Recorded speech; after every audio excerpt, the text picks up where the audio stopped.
നമ്മളൊക്കെ ഉമ്മമാരെ കുറിച്ചുള്ള രണ്ടുപേരാണ് കേട്ടോ. ഇതൊന്ന് കേട്ടു നോക്കി. കാൽപാദം സുവർഗമൻ നബിയോരും അരുളിയ പരിശുദ്ധ ജന്മമാണി നിന്റെ പൊന്നുമ്മ. രാപ്പകലെനിക്കായി കൂട്ടിരുന്ന സഹന കടല,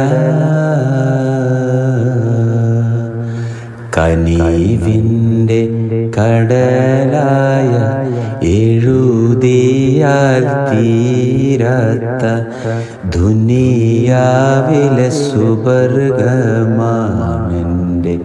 പൊന്നുമ്മ. ഏറെ പറഞ്ഞാലും തീരില്ല ആ പൂമഹിമ.